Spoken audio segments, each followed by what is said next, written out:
Shri M Jayachandran, ഏത് സാഹചര്യത്തിലാണ് കേരളത്തിലെ UDF MP-മാർ ലോക്സഭയിൽ ഈ വിഷയം ഉന്നയിച്ചത് എന്നത് നമ്മുടെ മുന്നിലുള്ളൊരു വസ്തുതയാണ്. അതായത് നവകേരള സദസ്സുമായി മുഖ്യമന്ത്രി മുന്നോട്ട് പോകുന്നു. അവിടെ കൃത്യമായി കേന്ദ്ര അവഗണനയ്ക്കെതിരെ ഓരോ മണ്ഡലത്തിലും ചെന്ന് എന്താണ് ജനങ്ങൾക്ക് നഷ്ടമാകുന്നത് എന്ന് ചൂണ്ടിക്കാട്ടുന്നു. പക്ഷേ ഇതിനെതിരെ ഒരക്ഷരം പോലും UDF ഉരിയാടാത്ത അവസ്ഥയുണ്ടായി. ഇത് പക്ഷേ വലിയ സമ്മർദ്ദമായി UDF-ന് മേൽ വന്നപ്പോഴാണ് വളരെ വൈകിയാണെങ്കിലും UDF-ന്റെ MP-മാർ അവിടെ ഇത്തരത്തിൽ കേന്ദ്ര അവഗണനയ്ക്കെതിരെ ചെറിയൊരു പ്രമേയം അവതരിപ്പിക്കാൻ പോലും തയ്യാറായത്. അതല്ലേ നമ്മുടെ മുന്നിലുള്ള വസ്തുത. മാത്രവുമല്ല, ഈ കടമെടുപ്പിന്റെ കാര്യത്തിലൊക്കെ ഈ വർഷം അവസാന പാദത്തിലെ കടമെടുപ്പിൽ വെട്ടിയത് 5600 കോടി രൂപയാണ്. അർഹതപ്പെട്ടത് 7437 കോടി രൂപയായിരുന്നു. പക്ഷേ അനുവദിക്കപ്പെട്ടത് 1838. ഇങ്ങനെ ഈ കേന്ദ്ര അവഗണന തുടരുമ്പോൾ ഇതെല്ലാം സംസ്ഥാന സർക്കാർ വെറുതെ പറയുന്ന ചില വ്യാജ കണക്കുകളാണ് എന്ന് വരുത്തി തീർക്കാനാണ് കോൺഗ്രസ് പ്രതിപക്ഷ നേതാവ് ഉൾപ്പെടെ MLA-മാർ ഉൾപ്പെടെ ശ്രമിക്കുന്നത്. അതെ, ഇതില് പിന്നെ പ്രകാശ് മാസ്റ്ററും റോണി കെ ബേബിയും രണ്ടുപേരും ഒരുപാട് കണക്കുകൾ ഇവിടെ പറഞ്ഞു. പോരാത്തതിന് നീലിമയും കണക്കുകൾ അവതരിപ്പിച്ചിട്ടുണ്ട്. അതുകൊണ്ട് ഞാൻ ഈ കണക്കുകളുടെ ഒരു ധാരാളിത്തത്തിലേക്ക് പോകുന്നതിന് പകരം മറ്റ് ചില പ്രധാനപ്പെട്ട വിഷയങ്ങൾ ഇതുമായി ബന്ധപ്പെട്ട് നിലനിൽക്കുന്നത് പറയാനാണ് ഞാൻ താല്പര്യപ്പെടുന്നത്. അതിൽ ഏറ്റവും പ്രധാനപ്പെട്ട കാര്യം എന്ന് പറഞ്ഞാൽ, നിലിമ, ഇപ്പൊ ഇദ്ദേഹം കോൺഗ്രസ് പ്രതിനിധി ശ്രീ റോണി കെ ബേബി പറഞ്ഞതിൽ വലിയ ഒരു ഈ സംസ്ഥാന വിരുദ്ധത, കേരള വിരുദ്ധത ഇങ്ങനെ മുഴച്ചു നിൽക്കുന്നത് എന്താണെന്നുള്ളതാണ് ഞാൻ പറയാൻ ആഗ്രഹിക്കുന്നത്. നമ്മള് ഈ ഡിസംബർ 14-ന് കേരള ഗവൺമെന്റ് സുപ്രീം കോടതിയിൽ കേന്ദ്ര സർക്കാരിന്റെ എതിരെ ഒരു ഹർജി ഫയൽ ചെയ്യുന്നുണ്ട്. അതാണല്ലോ 2 ദിവസം മുമ്പ് എന്താണ് നിങ്ങൾക്ക് മറുപടി തരാൻ ഇത്ര ബുദ്ധിമുട്ടെന്ന് സുപ്രീം കോടതി ചോദിക്കുകയും പിന്നെ കുറച്ച് സമയം കൂടെ തരണം എന്ന് സോളിസിറ്റർ ജനറൽ ആണ് ആവശ്യപ്പെടുന്നത് സുപ്രീം കോടതിയിൽ. സോളിസിറ്റർ ജനറൽ ഒരു കാര്യം സ്വല്പം കൂടെ സമയം തരണം ബഹുമാനപ്പെട്ട കോടതി എന്ന് പറഞ്ഞാൽ സുപ്രീം കോടതി കൊടുക്കും. അങ്ങനെ കൊടുത്തിട്ടാണ് 2 ആഴ്ചക്ക് അകം ഫൈനലായിട്ട് ഇതിന്റെ കാര്യം യൂണിയൻ ഗവൺമെന്റിന് പറയാനുള്ളത് കൃത്യമായി പറയണം എന്ന് ആവശ്യപ്പെട്ടിട്ടുള്ളത്. എന്താണ് കേരളത്തിന്റെ വാദം?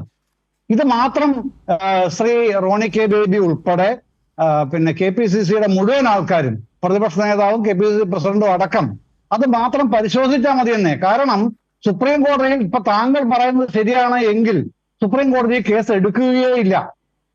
താങ്കൾ പറയുന്നതാണ് ശരിയെങ്കിൽ ശ്രീ റോണി കെ ബേബി, അത് സുപ്രീം കോടതി കേസ് അതിന്റെ വരാന്തയിൽ പോലും നിൽക്കില്ല, കേരളത്തിന്റെ കേസ്. പക്ഷെ അതല്ലല്ലോ ചെയ്തത്. സോളിസിറ്റർ ജനറൽ, ഇന്ത്യയുടെ സോളിസിറ്റർ ജനറൽ സുപ്രീം കോടതിയിൽ അപേക്ഷിക്കുകയാണ് ഒരു അല്പം കൂടെ സമയം തരണം. എന്തിന്? യൂണിയൻ ഗവൺമെന്റിന്റെ അഫിഡവിറ്റ് സമർപ്പിക്കാനായിട്ട്, ഇക്കാര്യത്തിൽ കേരളം പറഞ്ഞിട്ടുള്ളതിനെ സംബന്ധിച്ചുള്ള അഫിഡവിറ്റ് കൊടുക്കാനായിട്ട്. അർത്ഥം എന്താണ്? അതിന്റെ അർത്ഥം എന്താണ്? ഒരേ ഒരു അർത്ഥമേ ഉള്ളൂ. കേരളം പറഞ്ഞതിൽ വളരെ ജെന്യൂൻ ആയിട്ടുള്ള സീരിയസ് ഇഷ്യൂസ് അതിലുണ്ട് എന്നത് മാത്രമാണ് അതിൻ്റെ അകത്തുള്ള പ്രധാനപ്പെട്ട വിഷയം. അതല്ലേ കാണേണ്ടത്. എന്താണ് കേരളം പറഞ്ഞതിൽ? ആ കേസിൽ എന്താണ് കേരളം പറഞ്ഞിട്ടുള്ളത്? കേരളത്തിന്റെ, സംസ്ഥാനത്തിന്റെ കടമെടുപ്പ് പരിധി അടക്കമുള്ള സാമ്പത്തിക വിഷയങ്ങളിൽ തീരുമാനമെടുക്കാനുള്ള അധികാരം കേന്ദ്ര സർക്കാരിന് ഇല്ല എന്ന് സുപ്രീം കോടതി വ്യാഖ്യാനിക്കണം. ഇതാണ് സംസ്ഥാന സർക്കാരിന്റെ ആവശ്യം സുപ്രീം കോടതിയിൽ. എന്തുകൊണ്ടാണ് കോൺഗ്രസ് നേതാക്കൾ മറച്ചു പിടിക്കുന്നത്? അതിന് പകരം കളവ് പറയുന്നത് എന്തിനാണ്? ചാനൽ ഫ്ലോറിൽ നിന്നും നിയമസഭയിൽ നിന്നും കളവ് പറയുന്നത് എന്തിനാണ്? കേരളം, സംസ്ഥാന സർക്കാർ, കേരളം ഭരിക്കുന്ന സർക്കാർ, അത് ഏത് മുന്നണിയിലും ആയിക്കോട്ടെ, ഭരിക്കുന്ന സർക്കാർ കേരളത്തിന്റെ സർക്കാരാണല്ലോ. ആ സർക്കാർ സുപ്രീം കോടതിയിൽ ഹർജിയുമായി പോകുന്നു.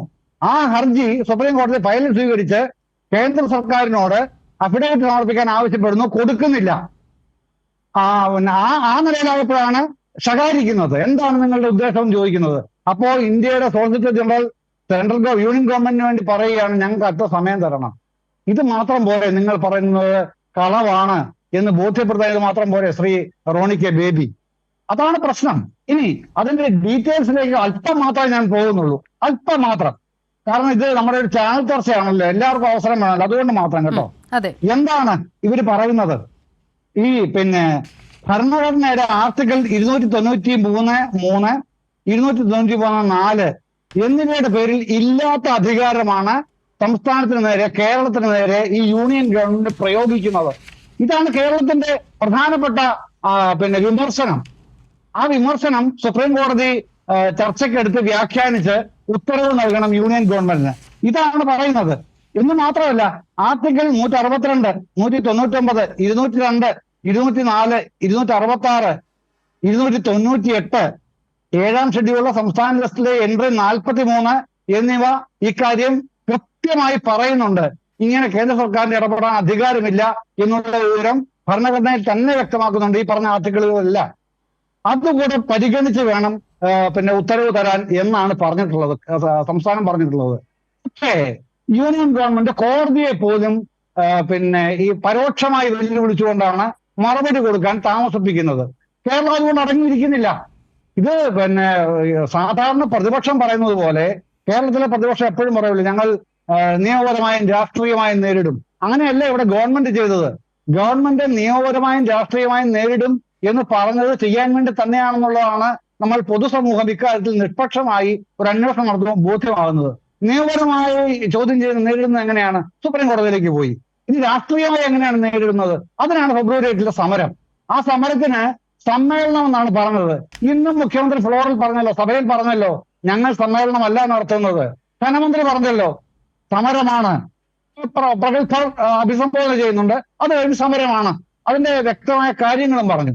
അപ്പൊ നിയമപരമായും രാഷ്ട്രീയമായും കേരളം ഗവൺമെന്റ് എന്ന നിലയിൽ തന്നെ ഈ വിഷയം നമുക്ക് നേരിടേണ്ടി വരുന്ന വിവേചനങ്ങൾ, നമ്മളോട് കാണിക്കുന്ന സാമ്പത്തിക ആക്രമണം, അതാണ് യൂണിയൻ ഗവൺമെന്റ് ചെയ്യുന്നത്. കേരളത്തിന് നേരെ സാമ്പത്തിക ആക്രമണമാണ് യൂണിയൻ ഗവൺമെന്റ് അഴിച്ചുവിട്ടിരിക്കുന്നത്. ഇതിനെയാണ് ചോദ്യം ചെയ്യുന്നത്. ഈ ഡ്യൂസിബിൾ പൂളിന്റെ കാര്യം അടക്കമുള്ള ഈ GST നഷ്ടപരിഹാരത്തിന്റെ തുക കിട്ടാൻ അടക്കമുള്ള പ്രശ്നങ്ങളൊക്കെ പ്രകാശ് മാസ്റ്ററുടെ വ്യക്തമായി സൂചിപ്പിച്ചു.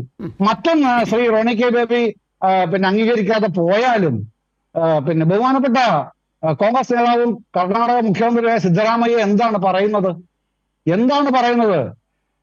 പിന്നെ 1,30,000 കോടി രൂപയാണ് കേന്ദ്രം കർണാടകത്തിന് തരാനുള്ളത് വിവിധ ഇനങ്ങളിൽ. ഇത് തരുന്നില്ല. ഈ നഗ്നമായ വിവേചനം അവസാനിപ്പിക്കണം അദ്ദേഹം പറയുകയാണ്. അത് തന്നെ പറയുകയാണ് കോൺഗ്രസിന്റെ പ്രമുഖ നേതാവും മുൻ ആഭ്യന്തരമന്ത്രിയും ധനമന്ത്രിയും ഒക്കെ ആയിരുന്ന തമിഴ്നാട്ടുകാരനായ P. ചിദംബരം ഇതേ വാദകം ആവർത്തിക്കുകയാണ്. ഇതൊന്നും കേരളത്തിലെ കോൺഗ്രസ് നേതാക്കൾക്ക് മാത്രം നേരം വെളുത്തിട്ടില്ല. എന്ത് കഥയാണിത്? ഇതിനകത്ത് രാഷ്ട്രീയമുണ്ടോ? ഞാൻ പറഞ്ഞതിന്റെ രാഷ്ട്രീയം ഉണ്ടെങ്കിൽ താങ്കൾ പറഞ്ഞോളൂ. ഞാൻ രാഷ്ട്രീയം പറയാൻ ഇരിക്കുന്നു ഇവിടെ.